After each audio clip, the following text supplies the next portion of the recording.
নমস্কার বন্ধুরা, গোপালের হেসেলে আপনাদের সবাইকে স্বাগত। আজকে আমি বহু পুরনো দিনের কাসন পোড়া লাউ ঘন্টর রেসিপিটা আপনাদের সাথে শেয়ার করছি, যেটা খুব কম সময় কম উপকরণে তৈরি হয়ে যাবে, অথচ গরম ভাতের সাথে খেতে ভীষণ ভালো লাগবে। তাই চলুন সময় নষ্ট না করে রান্নাটা করে ফেলি। আজকে এই সম্পূর্ণ ভিন্ন স্বাদের রান্নাটা করার জন্য কড়াইয়ে সরষের তেল গরম করে নিয়েছি। এর মধ্যে প্রথমে একটু বড়ি ভেজে নিচ্ছি। বড়িগুলোকে লাল লাল করে ভেজে তুলে নেব। বড়িগুলো ভেজে তুলে নিয়েছি। এবার যে তেল আছে তার মধ্যেই বাকি রান্নাটা করব। এর মধ্যে প্রথমেই দিয়ে দিচ্ছি অল্প একটু পাঁচফোড়ন, দিয়ে দিচ্ছি অল্প একটু রাঁধুনি, এর সাথে একটা তেজপাতা দু টুকরো করে দিয়ে দিলাম। ফোড়নটা একটু ভাজা ভাজা করে নিচ্ছি। ফোড়নটা ভাজা ভাজা হয়ে গেছে।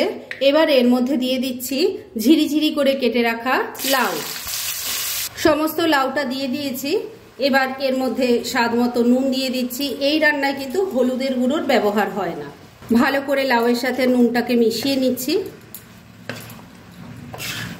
নুনটাকে লাউয়ের সাথে ভালো করে মিশিয়ে নিয়েছি। এবার লাউটা যাতে একটু সফট হয়ে আসে, সেজন্য ফ্লেমটাকে লো আর মিডিয়ামের মাঝামাঝি রেখে ঢাকা দিয়ে 3-4 মিনিট রান্না করে নিচ্ছি। মিনিট 4 রান্নাটা করে নিয়েছি। এবার ঢাকা তুললাম, একটু নাড়াচাড়া করে নিচ্ছি। লাউটা কিন্তু এখন অনেকটাই মজে এসেছে, আর মাঝে কিন্তু আমি একবার ঢাকা তুলে একটু নাড়াচাড়া করে দিয়েছিলাম। এবার এই লাউয়ের মধ্যে দিয়ে দিচ্ছি অল্প দুধ, আর এই দুধটা কিন্তু কাঁচা দুধ নয়, আমি আগে ফুটিয়ে রেখেছিলাম। দিয়ে দিচ্ছি 3টে গোটা কাঁচা লঙ্কা, ভাজা বড়িগুলো দিয়ে দিলাম।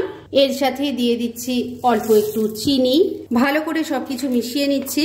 বন্ধুরা, আপনারা আমার রেসিপি দেখার সাথে সাথে আমার ফেসবুক পেজ গোপালের হেসেল, তাতেও ভিজিট করতে পারেন।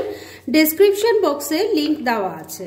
সবকিছু ভালো করে মেশানো হয়ে গেছে। এবার ফ্লেমটা ওই একই রেখে আবারও ঢাকা দিয়ে 4-5 মিনিট রান্না করে নেব। আর এই সময়ের মধ্যে চলুন এই রান্নার একটা মশলা বানিয়ে ফেলি। একদিকের ওভেনে তরকারিটা তৈরি হচ্ছে, আর আরেকদিকের ওভেনে আমি এই রান্নার মশলা তৈরি করব। সেজন্য তরকা প্যানের মধ্যে 1 চামচ কালো সর্ষে দিয়ে দিয়েছি। ফ্লেমটাকে একদম কমে রেখে এই সর্ষেটাকে ড্রাই রোস্ট করে নেব। 2-3 মিনিটের মধ্যেই সর্ষেটা দেখুন ফুটতে শুরু করেছে, মানে এটা কিন্তু ড্রাই রোস্ট হয়ে গেছে। খুব বেশি সময় ধরে এটা যদি ড্রাই রোস্ট করেন তাহলে কিন্তু তেতো হয়ে যাবে। তাই যখন একটু ফুটফুট করে ফুটতে শুরু করবে তখনই এটা নামিয়ে নিতে হবে। এবার এটাকে আমি নামিয়ে রাখছি, ঠান্ডা হলে গুঁড়ো করে নেব।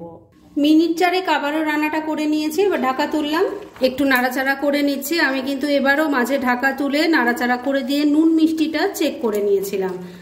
রান্না কিন্তু মোটামুটি রেডি হয়ে এসছে। লাউ খুব ভালো মতো সেদ্ধ হয়ে গেছে। এবার শেষ পর্যায়ে এর মধ্যে দিয়ে দেব যে সর্ষেটা প্রথমে ড্রাই রোস্ট করে নিয়েছিলাম, সেটা আমি গুঁড়ো করে নিয়েছি, সেটা দিয়ে দিলাম। এর সাথে দিয়ে দিচ্ছি অল্প একটু ঘি। ভালো করে মিশিয়ে নিচ্ছি। বন্ধুরা, এই রান্নাটা কিন্তু অনেক পুরনো দিনের একটা রান্না। গরম ভাতের সাথে খেতে অসাধারণ লাগে। তাই আগে যদি এভাবে না ট্রাই করে থাকেন, আমার রেসিপিটা দেখে কিন্তু একবার ট্রাই করতে পারেন। আশা করছি আপনাদেরও ভালোই লাগবে। সর্ষে গুঁড়ো আর ঘিটা ভালো করে মিশিয়ে নিয়ে মিনিট খানেক আবারও রান্নাটা করে নিয়েছি। সর্ষে গুঁড়ো দিয়ে কিন্তু খুব বেশি সময় রান্না করা যাবে না, তাহলেও তেতো হয়ে যাবে। বন্ধুরা, এবার কিন্তু তৈরি হয়ে গেছে বহু পুরনো দিনের কাসন পোড়া লাউ ঘন্ট, যেটা খেতে অসাধারণ হয়। যাই হোক, এবার গ্যাসটা বন্ধ করে দিলাম, আর এটাকে এবার মিনিট 2-এর জন্য স্ট্যান্ডিং টাইমে ঢাকা রেখে দিচ্ছি, আর তারপর সার্ভ করে দেখাচ্ছি। ফ্রেন্ডস, আমার আজকের এই দুর্দান্ত স্বাদের নিরামিষ রান্না একদম রেডি হয়ে গেছে এবং আমি সার্ভ করে দিয়েছি। ভীষণ ইজি রেসিপিটা, কিন্তু খেতে ফাটাফাটি হয়। সেটা একবার ট্রাই করলেই বুঝতে পারবেন। তাই দেরি না করে পারলে এটা আজই একবার ট্রাই করে ফেলুন, আর তারপর কেমন লাগলো সেটা প্লিজ কমেন্ট করে জানাবেন। এরকম ধরনের অনেক ভালো ভালো নিরামিষ রান্নার রেসিপি আপনারা গোপালের হেসেল সার্চ করলেই পেয়ে যাবেন, যার মধ্যে থেকে কিছু কিছু আমি সাজেস্টেড বক্সেও দিয়ে দেব, সেখান থেকেও আপনারা দেখে নিতে পারেন। তাই গোপালের হেসেল অবশ্যই ভিজিট করুন। আর আপনারা কেমন ধরনের রেসিপি চাইছেন সেটাও কিন্তু আমাকে জানাতে পারেন। আমি চেষ্টা করব সেই সব রেসিপিগুলো আপনাদের সাথে শেয়ার করার। আর আমার আজকের এই রেসিপি যদি আপনাদের ভালো লাগে আর ইউজফুল বলে মনে হয়, তাহলে যারা এখনও আমার চ্যানেলটাকে সাবস্ক্রাইব করেননি তারা প্লিজ সাবস্ক্রাইব করুন। তাহলে আজকের মতো এখানেই শেষ করছি। পরদিন আবার এরকমই কোনো ভালো রেসিপি নিয়ে চলে আসব। আপনারা সবাই খুব ভালো থাকুন, সুস্থ থাকুন।